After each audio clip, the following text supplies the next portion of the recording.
Mastering conduction is a total game changer for Cambridge Physics IGCSE success.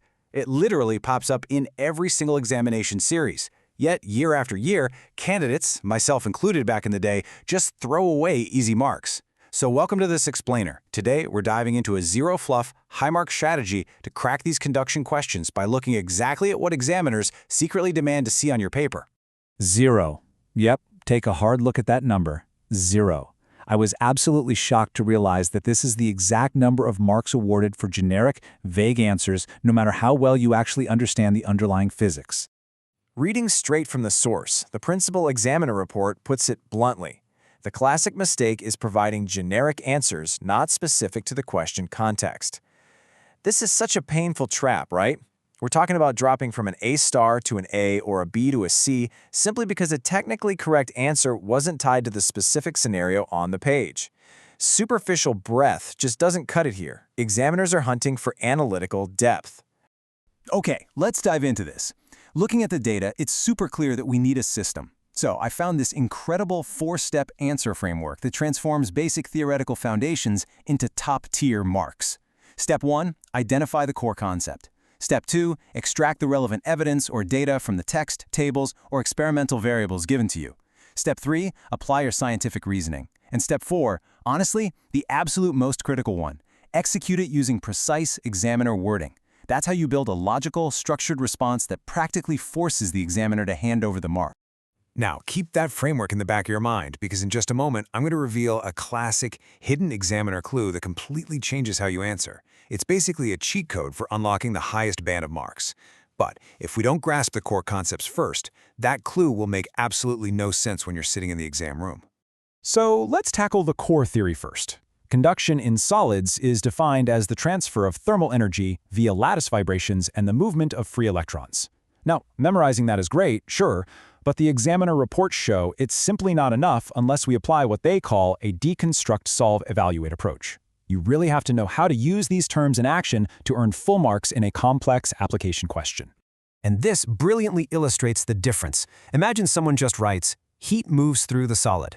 Well, that's a flawed, vague answer that only shows superficial understanding. But a context-specific top-band answer? That sounds more like, thermal energy transfers via lattice vibrations colliding with neighbors and rapid drift of free electrons. You see the difference? It uses the exact terminology the examiner is hunting for. It references specific causal relationships and leaves zero doubt about your understanding. All right, let's escalate the stakes a bit and put you directly in the examiner's shoes for an interactive challenge. The theoretical foundation of conduction relies heavily on the state of matter, right? So, if an exam question asks you, why is thermal conduction poor in gases and most liquids compared to solids? How are you going to formulate a response that hits every single mark scheme requirement without dropping into those vague generalizations? I want you to mentally lock in your answer right now. Seriously, pause and predict what the examiner is looking for. Don't just think, oh, because they're liquids. I challenge you to use the precise examiner wording from our 4-step framework. Think about the physical structure, think about the specific terms we literally just discussed regarding solids, and contrast them using scientific reasoning. Okay, ready? Now, what's really interesting here is the exact examiner-style correction. To get those marks, you absolutely have to state explicitly that in fluids, the particles are further apart. You must mention the lack of a fixed lattice structure, which drastically reduces vibrational energy transfer. And critically, you have to highlight the absence of free, delocalized electrons in most liquids and gases. Doing this shows true evaluative thinking and justifies your reasoning with hard evidence. Number 1.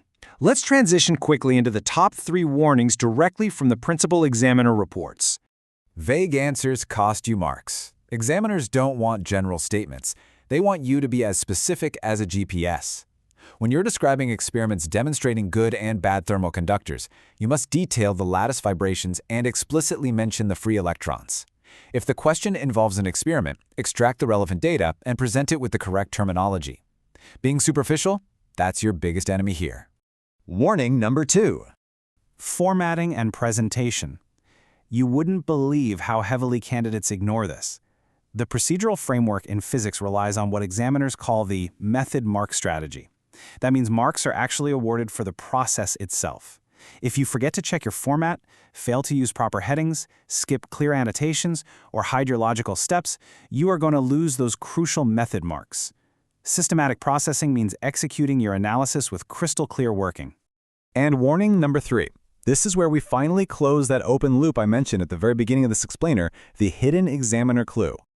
The hidden examiner clue is always the context. The third massive mistake students make is ignoring the given context entirely. If a question gives you a specific experimental setup, let's say a copper rod versus a glass rod heating up some wax, every single point you make must link back to that exact scenario. You can't just drop a textbook definition of conduction and call it a day. You must apply the relevant principles, like lattice vibrations and free electrons, directly to the copper, the glass, and the wax. So, what does this all mean? It boils down to this simple standardized sequence: deconstruct, solve, evaluate. First, deconstruct the question to extract the given information and context. Second, break it into logical steps and solve systematically using the proper formatting and method mark strategy. Third, evaluate your evidence and justify your conclusions. This cognitive framework practically forces you to apply context and completely sidestep the top 3 examiner mistakes. You now possess the high mark strategy for conduction. You understand the required terminology, the method mark strategy, and the absolute necessity of context. But here is a serious curveball question to consider. What happens when the exam throws a massive, unexpected scenario that connects conduction to totally different syllabus areas, and it all happens in the final week before your exam? Understanding conduction is just one piece of a giant puzzle, but tying the whole syllabus together, that's how you actually secure your final grade. Your mandatory next step is to master the complete strategy for the final stretch. Subscribe to our YouTube channel, Ace the Exams, at acetheexams_IGCSE to excel in your Cambridge examinations. Seriously, watch the last 7 days revision map explainer right now and take absolute control of your final exam preparations. Catch you there.